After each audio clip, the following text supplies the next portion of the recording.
there is one sign that the government will certainly attempt to make some changes. Whether they're going to be of great importance or not is another matter, in that we see that they are changing the name of the Department of Bantu Administration, that I understand is being changed, and also the word Bantu education, is that term is to apparently change. What it's going to become, I think it's education, black education and training, or something to that effect.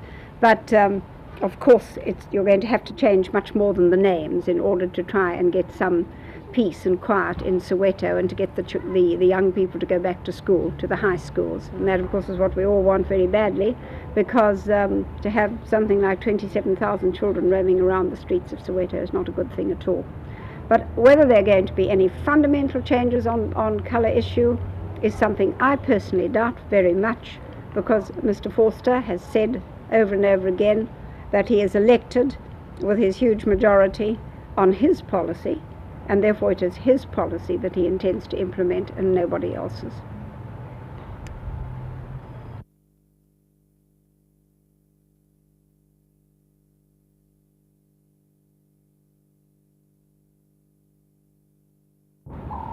Mrs. Suzman, you've been a member of the opposition parliament for 25 years. Have you seen any favourable changes in government attitudes, and do you expect any in this forthcoming parliamentary session? Oh, well, I can't say that I've seen any fundamental changes for the better, because for the first half of my parliamentary life of some 25 years, I suppose every year was occupied by the government's putting more and more discriminatory legislation onto the statute book, and thereafter amending it in order really to make it work, I suppose, by their lights, that is. I must say that a couple of years ago I was fairly optimistic. There were some signs of changes. That would be around about 1975, the session of 75. We had the government making a few promising noises and actually introducing a few changes in a liberal direction, such as opening hotels to all races, some hotels, and of course Mr. Pittwater's statement at the UN that he thought South Africa should remove discrimination as rapidly as possible gave one some hope. But I must say that from about the middle of June, from about the middle of 1975, that is June 75, everything seemed to come to a grinding halt, largely as a result of events in Angola, Mozambique, and so on. Just to move on to education, if your party was in power, how would you handle a black education system? Doing away with it, to start with. We wouldn't differentiate between black education and education. To us it's the same thing, and we would as rapidly as possible introduce free and compulsory education for all children. At the moment African children do not have free and compulsory education, whereas coloured, Indian and white children do.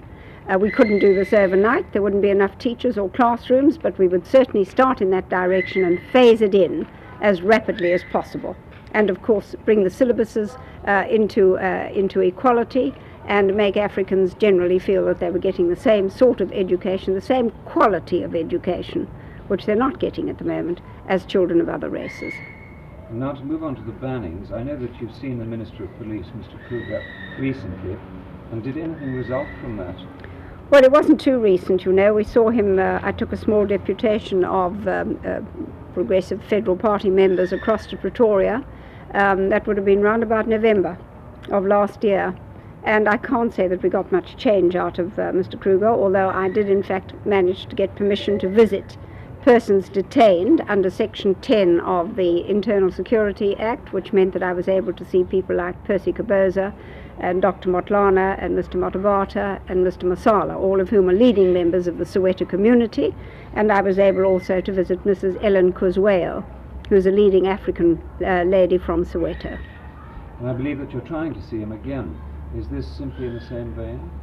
No, this is really about something quite different. When I got down to Cape Town this week, I was approached by a friend of mine who does a great deal of work for detainees and their families, Mrs. Henderson, and she asked me whether I would meet the mothers of some 21 children who are still being detained, mostly under Section 6 of the Terrorism Act, which means those children are held incommunicado and no one has access to them.